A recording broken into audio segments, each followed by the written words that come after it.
Halo teman-teman, sahabat Tio JB. Selamat datang di channel Ensiklopedia Tio JB. Hari ini spesial, Mimin mau membahas tentang negara tirai bambu Cina. Kalian pasti tahu kan? Tapi kali ini, Mimin mau membahas tentang sisi lain negara Cina yang jarang kalian ketahui. Apa aja itu, Min? Tahukah kalian jika sebelum tahun 80-an, negara Cina masih miskin, bahkan saat itu kondisinya lebih maju negara kita Indonesia. Kalian mau tahu bagaimana rahasia dan cara pemerintah Cina memajukan negaranya? Sekalian nanti Mimin juga mau ajakin kalian berwisata di negara Cina yang view-nya itu sangat menawan.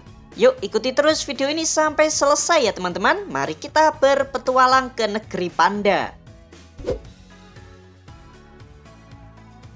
Kembali lagi di channel Tio JB, channel yang mungkin bisa menambah wawasan dan informasi yang mungkin belum kalian ketahui. Dari bukti arkeologis penemuan tembikar di Gua Xianren, manusia telah menghuni Cina setidaknya pada tahun 10.000 sebelum Masehi atau 12.000 tahun yang lalu.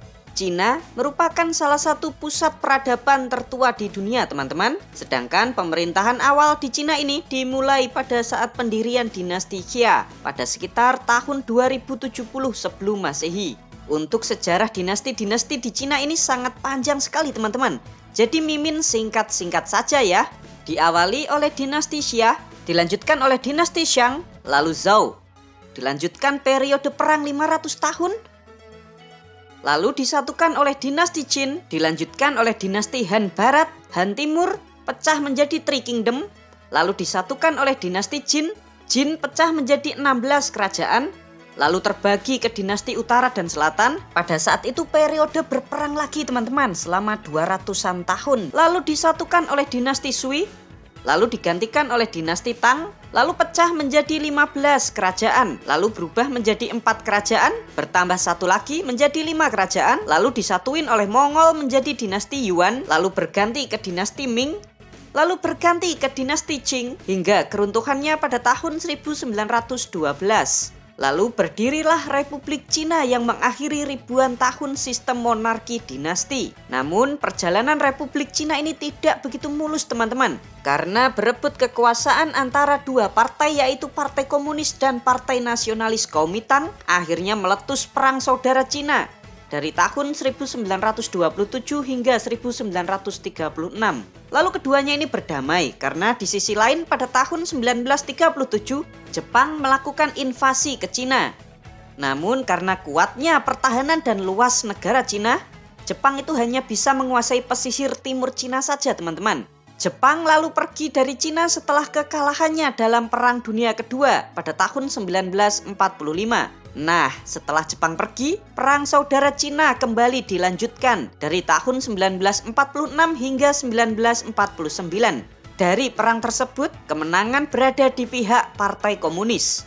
Partai Nasionalis Kuomintang yang kalah perang akhirnya mundur ke Pulau Taiwan. Lalu partai ini mendirikan pemerintahan baru yang bernama Republik Cina. Di sisi lain, Partai Komunis pemenang perang mendirikan Republik Rakyat Cina dan bertahan hingga hari ini.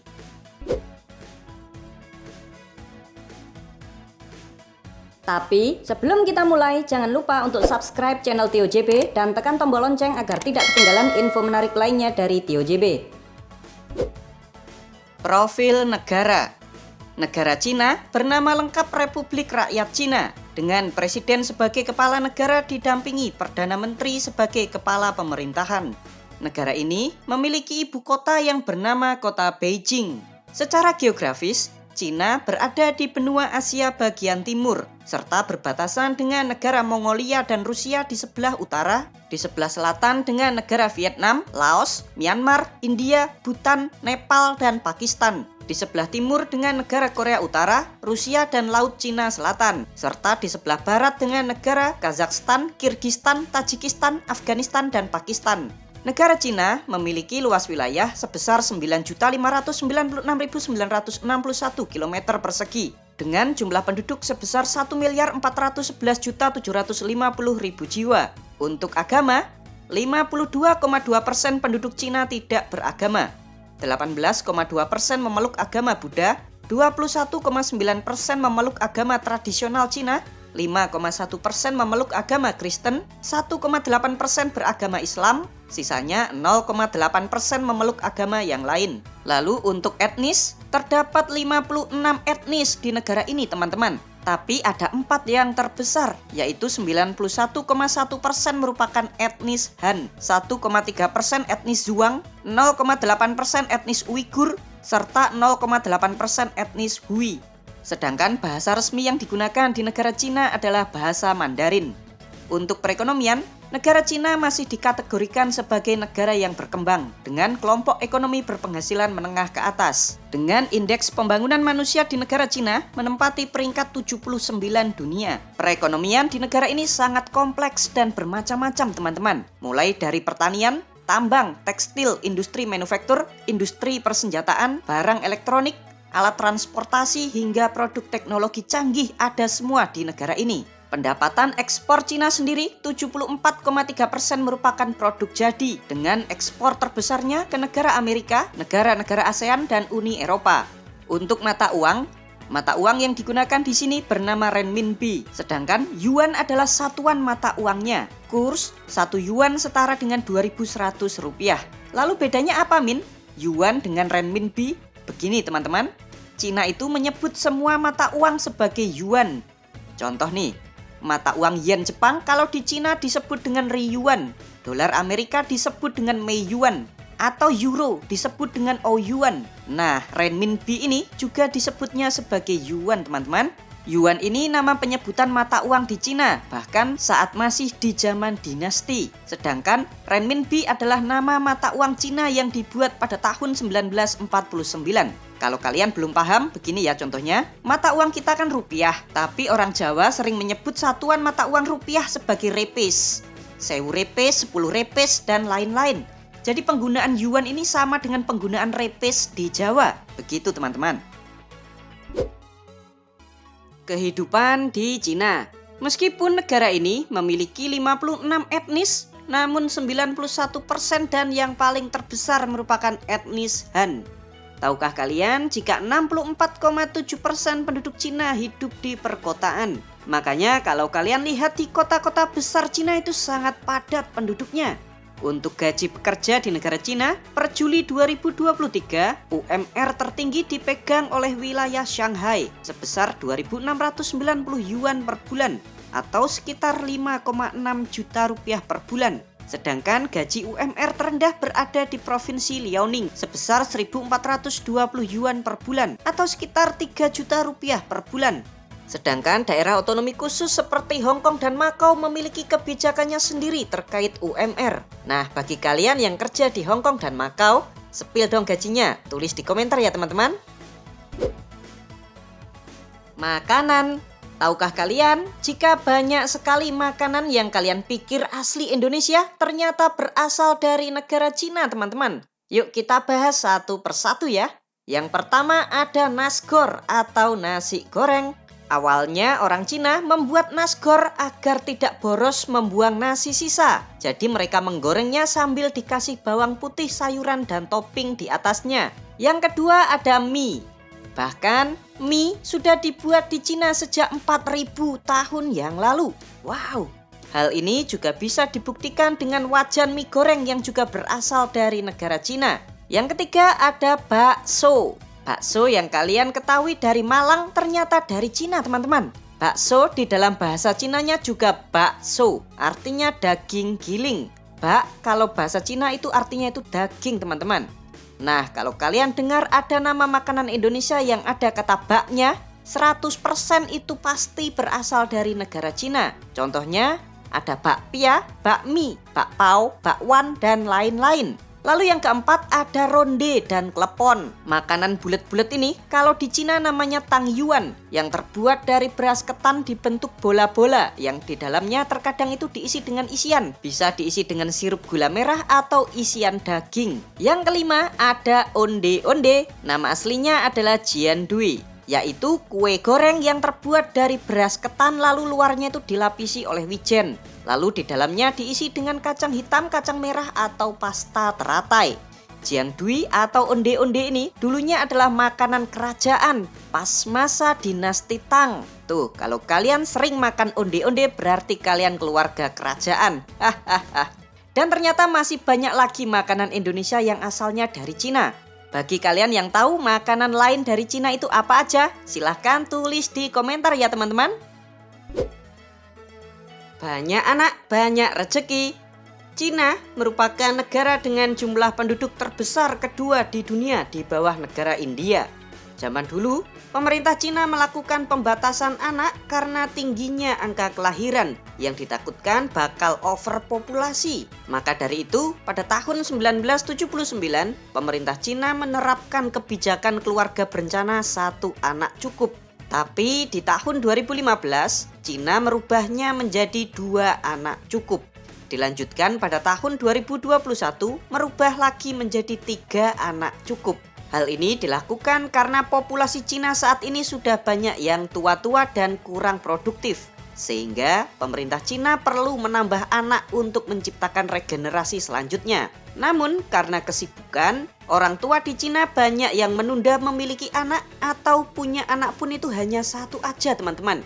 Nah, maka dari itu, pemerintah Cina sampai memberikan insentif uang bagi pasangan yang mau memiliki anak hingga 3. Unik nih teman-teman, pasangan kalau punya anak 1 dikasih uang tunjangan 7.500 yuan atau sekitar 17 juta rupiah. Kalau melahirkan anak kedua dikasih lagi uang sebesar 11.000 yuan atau sekitar 25 juta rupiah. Kalau nambah anak lagi menjadi 3, bakal dikasih lagi uang sebesar 19.000 yuan atau sekitar 43 juta rupiah. Tunjangan ini tuh diberikan per tahun ya teman-teman, hingga anak usia 3 tahun. Jadi kalau kalian punya 3 anak, kalian bakal dapat uang total 85 juta rupiah per tahun. Dikalikan 3 tahun, total kalian akan mendapat uang 255 juta rupiah. Wow, lumayan kan teman-teman? Ini nih, the real banyak anak, banyak rezeki. Negara miskin dan kacau. Pada awal pendirian Republik setelah penggulingan dinasti Qing pada tahun 1912, Cina sudah disibukkan dengan berbagai kekacauan seperti perang saudara serta invasi dari negara Jepang. Hal ini juga sangat berdampak pada perekonomian Cina saat itu. Hingga di tahun 1970-an akhir, Cina masih dicap sebagai negara miskin dan terbelakang. Apalagi sistem komunis Cina saat itu jauh berbeda dari yang kita lihat saat ini teman-teman. Di zaman itu, Cina masih menutup diri dari dunia luar. Makanya Cina dikasih julukan sebagai negara tirai bambu. Bahkan teman-teman, saat itu negara Cina kondisinya lebih terbelakang dan miskin daripada negara kita Indonesia. Loh, berarti negara Cina baru maju dong? Betul sekali teman-teman. Cina baru mulai bangkit pada tahun 1980-an. Loh kok bisa Min? Yuk sekarang mari kita bahas. Awal mula kemajuan Cina. Setelah kematian Mao Zedong di tahun 1976, Cina dipegang oleh Deng Xiaoping sebagai pemimpin tertinggi negara. Nah, di saat itulah ia melakukan banyak perubahan besar-besaran. Perubahan ini ia namakan sebagai 4 modernisasi. Di saat yang sama, Singapura telah menjadi sebuah negara yang sangat maju. Deng Xiaoping lalu mengirim anak buahnya belajar di sana untuk menjiplak Singapura. Gak tanggung-tanggung teman-teman, lebih dari 22.000 PNS dan pejabat Cina dikirim ke Singapura untuk belajar. Wow, niat banget. Sambil menunggu anak buahnya belajar, Deng menjalankan reformasi yang pertama, yaitu pertanian di tahun 1978. Sektor pertanian dirasa perlu direformasi karena salah kelola di era sebelumnya. Kita tahu kan teman-teman, kalau Cina adalah negara komunis, sehingga semua tanah adalah milik dari negara. Nah, di zaman dahulu saat Mao Zedong berkuasa, Mao membagi rakyatnya ke dalam sebuah kelompok yang namanya itu komune, atau gampangnya kita sebut sebagai desa. Di dalam setiap komune ini diisi kurang lebih 24.000 orang. Lalu setiap komune ini dikasih 4.500 hektar lahan pertanian untuk digarap bersama-sama. Saat Deng Xiaoping berkuasa, sistem ini tuh diganti. Yaitu setiap kepala keluarga dikasih tuh sewa lahan pertanian. Jadi sistemnya itu bukan komune atau kelompok lagi, tapi dikasihkan itu tanahnya satu-satu kepada setiap rumah tangga. Setiap rumah tangga ini bebas mau menanam apa saja. Petani juga disediakan alat-alat pertanian, termasuk kerbau untuk membajak sawah hingga pupuk. Tapi ini nggak gratis loh teman-teman, namun seperti sewa ke pemerintah. Para petani ini harus membayar sewanya dengan menyetorkan hasil pertanian. Ditambah, pemerintah juga membeli sebagian hasil pertanian ini. Contoh teman-teman, seorang petani memproduksi 10 ton padi. 20% dari hasil itu, yaitu 2 ton, itu wajib disetorkan ke negara yang digunakan untuk membayar sewa tanah, alat-alat pertanian, pupuk, dan lain sebagainya. Lalu 50% atau 5 ton dibeli oleh pemerintah Cina. Jadi dari 10 ton itu tadi, 2 tonnya sebagai biaya sewa, 5 tonnya dibeli oleh pemerintah, sisa 3 ton bisa dijual para petani ini ke pasar atau dimakan sendiri.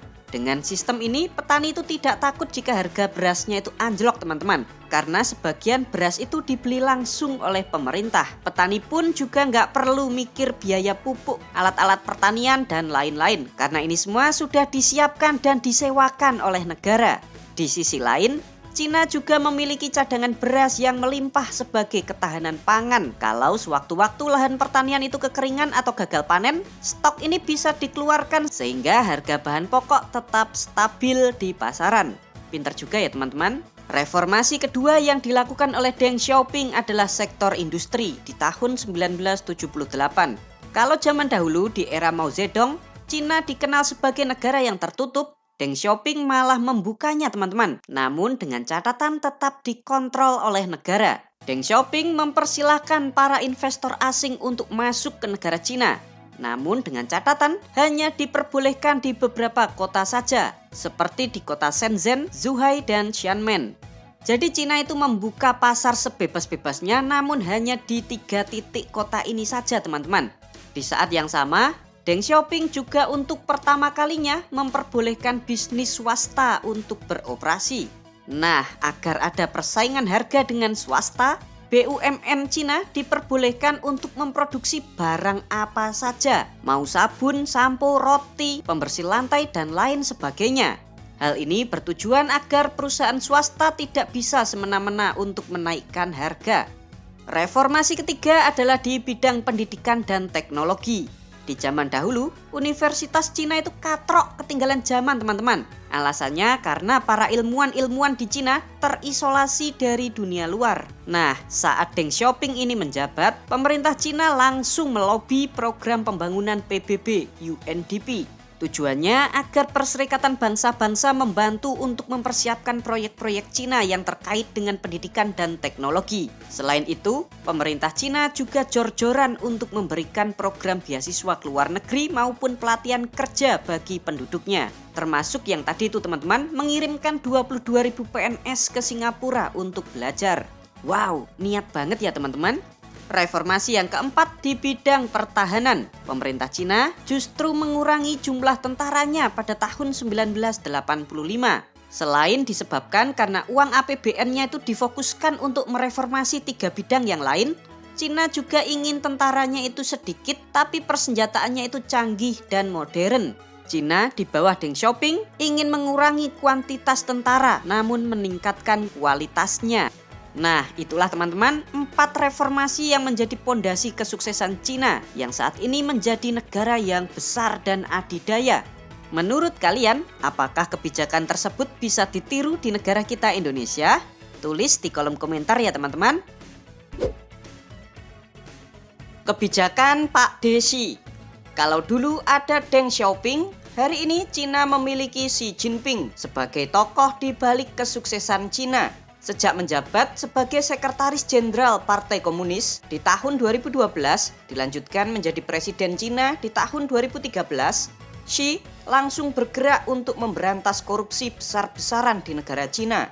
Kalian tahu sudah berapa koruptor yang diadili sejak tahun 2017 hingga 2022? Totalnya itu ada lebih dari 2 juta pejabat korup, teman-teman. Mulai dari tingkat terbawah hingga tertinggi. Para koruptor ini telah diadili dengan hukuman terberatnya yaitu hukuman mati. Wow, seram banget cuy. Kebijakan lain yang perlu dicontoh negara kita adalah regulasi 8 poin ala Xi Jinping. Mau tahu regulasinya itu apa aja? Mari kita bahas. Yang pertama, pejabat dilarang belusukan kalau cuma formalitas atau tebar pesona. Belusukan pejabat wajib dilakukan kalau ada masalah sosial di situ, teman-teman. Jadi kalau di situ nggak ada masalah apa-apa, pejabat dilarang datang. Para pejabat harus meneliti dulu mana tempat yang ada masalah sosialnya baru boleh dikunjungi. Selain aturan belusukan, setiap kunjungan resmi pejabat dilarang memasang spanduk selamat datang, karangan bunga maupun perjamuan makan yang mewah. Menarik ini teman-teman.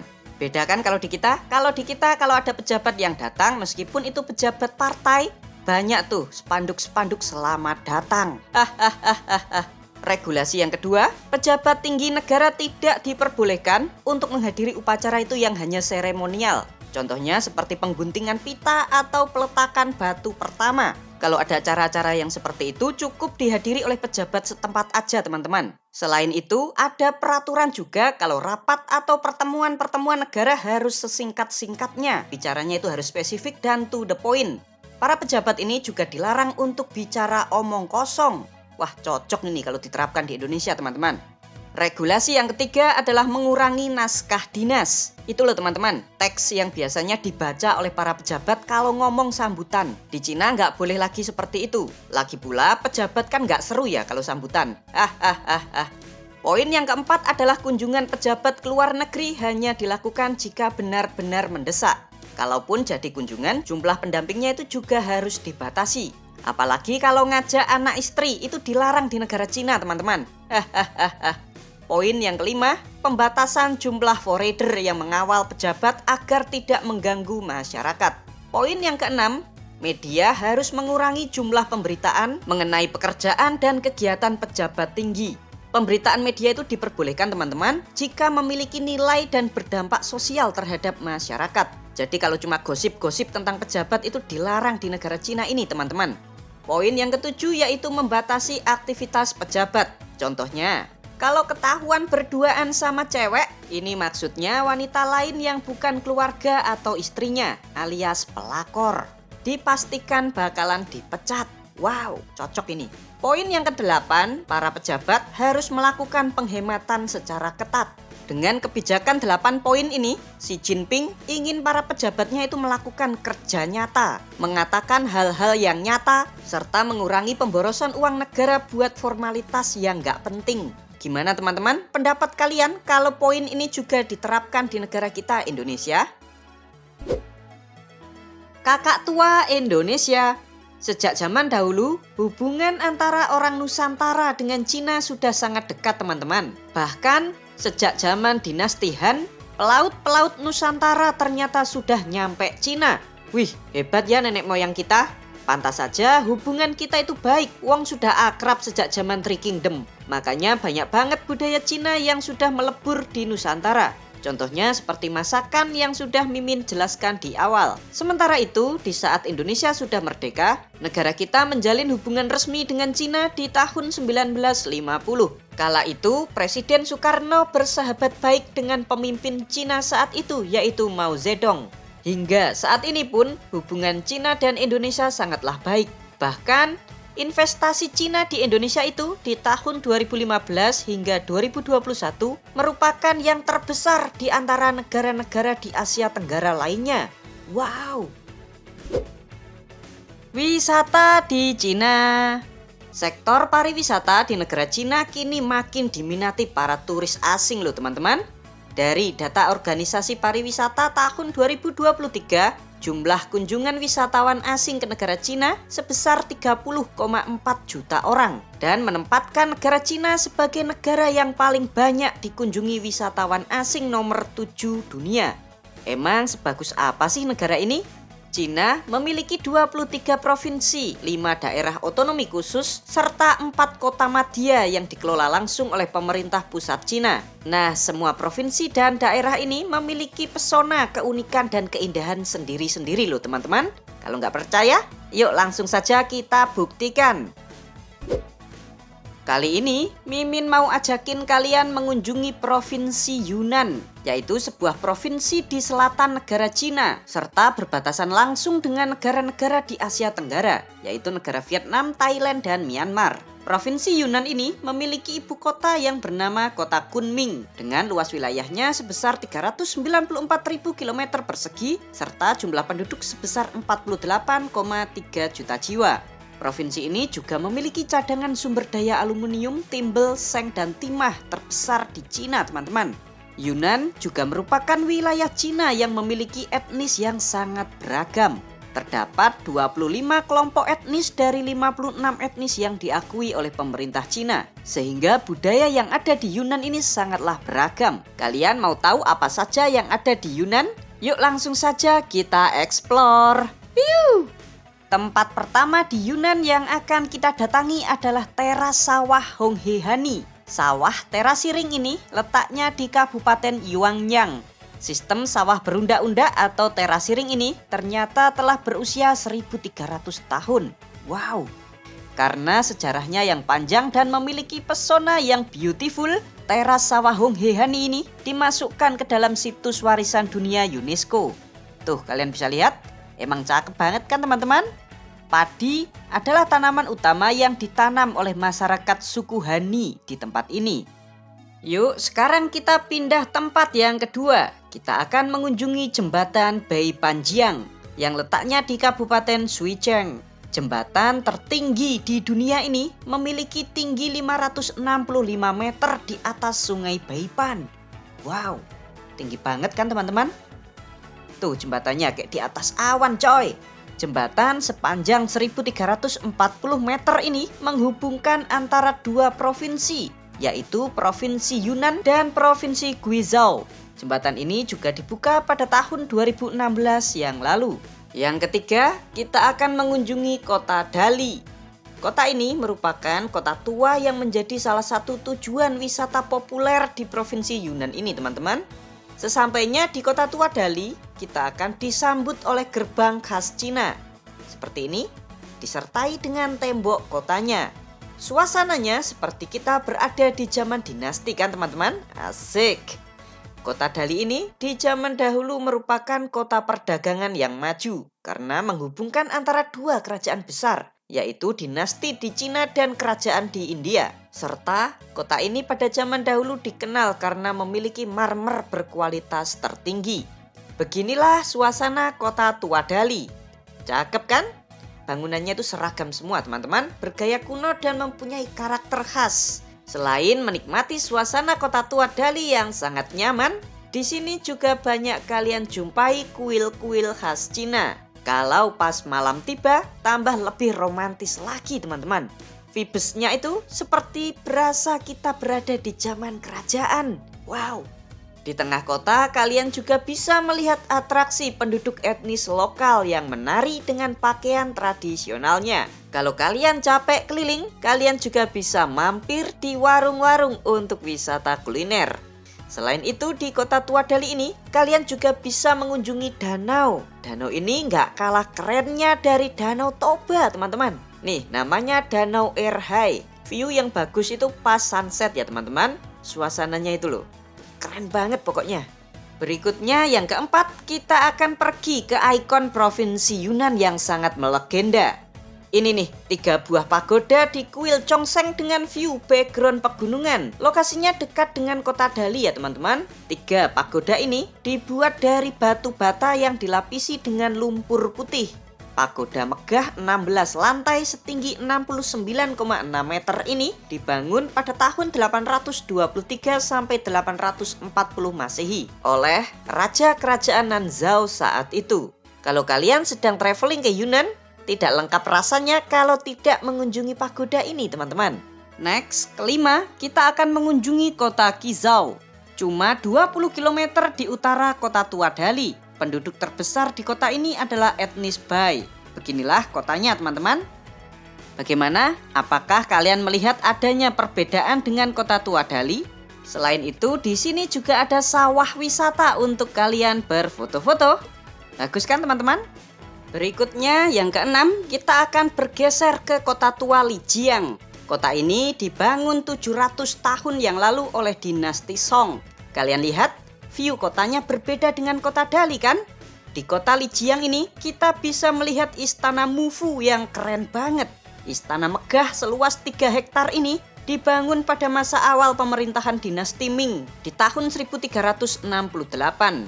Beginilah suasananya teman-teman. Gimana? Keren banget kan?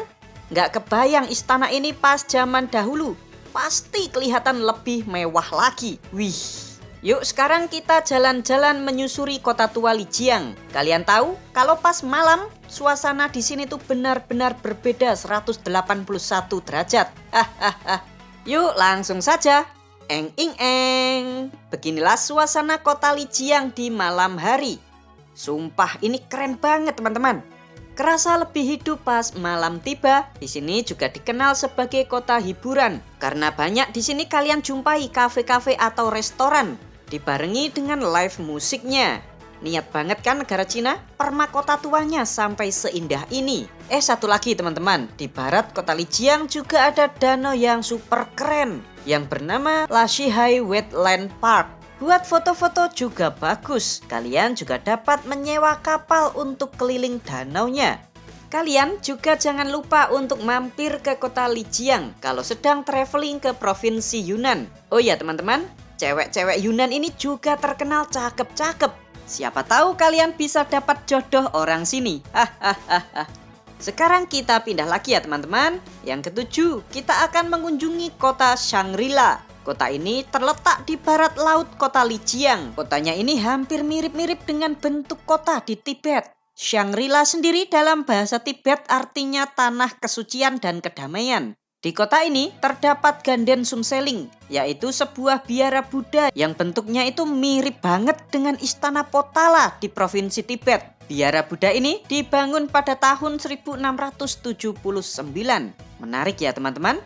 Berikutnya yang ke-8, kita akan mampir sebentar ke kota tersempit di dunia. Kota ini bernama kota Yangjin, terletak di lembah tepi sungai Heng dengan bangunan-bangunan warganya terletak di atas pilar-pilar tinggi. Tujuannya apa? Agar tidak terkena banjir saat air sungai meluap. Tuh bisa kalian lihat, unik banget kan teman-teman kotanya? Kota ini disebut tersempit di dunia karena bagian tersempitnya hanya selebar 30 meter. Bayangkan saja, ada kota yang lebarnya itu hanya 30 meter, kan aneh. Mari kita lanjutkan ya teman-teman. Banyak banget ya, padahal baru satu provinsi Yunnan loh ini. Yang ke-9, kita akan wisata alam ke Ngarai Lompatan Harimau. Atau nama Cinanya Hutaoxia. Ngarai ini berada di sisi sungai Jinsha yang terletak 60 km di utara kota Lijiang. Ngarai Lompatan Harimau ini diapit oleh 2 gunung tinggi, yaitu Gunung Salju Nagagiok dan Gunung Salju Haba. Namanya lucu ya teman-teman. Bagi kalian yang suka view alam, tempat ini cocok buat kalian. Kita lanjutkan lagi ya teman-teman. Yang ke-10, kita akan mengunjungi Gunung Salju Nagagiok. Dari tempat parkiran, kita masuk kawasan gunungnya sambil jalan kaki. Terlihat tuh gunung salju Nagagioknya. Tuh, di perjalanan kalian juga bisa mendapati danau yang airnya sangat jernih. Biasanya tuh kalau malas naik gunung cukup di sini saja sambil berfoto-foto. Tapi kalian nggak perlu capek-capek naik gunung ini teman-teman. Karena ada kereta gantung. Enak kan tinggal duduk santai sambil menikmati pemandangan, kalian sudah bisa ke atas gunungnya. Asik. Beginilah suasana Gunung Salju Nagagiok. Gunung setinggi 5.596 meter ini sesuai namanya memang beneran tertutup salju. Tempat ini juga sangat ramai didatangi oleh para turis loh teman-teman. Baik itu turis lokal maupun mancanegara karena view-nya itu sangat luar biasa indah. Kalian juga bisa main es di tempat ini. Kita pindah lagi yuk. Yang ke-11, kita akan mengunjungi hutan Batu Silin. Ini beneran hutan loh teman-teman, tapi hutannya itu dari batu. Wow. Letaknya di Kabupaten Shilinyi, sebelah timur kota Kunming. Beginilah bentuk hutan batunya. Mirip sama stalagmit di goa-goa kan? Hutan batu ini luasnya mencapai 500 km persegi dan terbentuk sekitar 270 juta tahun yang lalu. Wow, karena keunikan inilah gunung batu ini juga dimasukkan ke dalam situs warisan dunia UNESCO. Ini wisatanya sangat unik teman-teman. Kalian harus mencoba untuk kesini kalau sedang traveling ke Provinsi Yunnan. Yuk sekarang kita yang ke-12. Kita akan balik ke ibu kota Provinsi Yunnan, yaitu kota Kunming. Tapi kalian jangan salah ya. Meskipun cuma kota, tapi banyak tempat menarik di sini. Markibuk, mari kita buktikan. Biar segar kita mampir dulu ke Danau Dian. Danau seluas 298 km ini memiliki view yang cakep. Ditambah lagi di sini tuh banyak banget buyung-buyung yang berterbangan. Tapi awas kalau dieein. Yang berikutnya kita akan eksplor kota Kunming. Jangan salah, meskipun Yunnan adalah provinsi perbatasan, tapi kotanya juga maju loh teman-teman. Tuh kalian bisa lihat. Kalian juga bisa mampir ke street foodnya untuk beli jajan. Gimana pendapat kalian?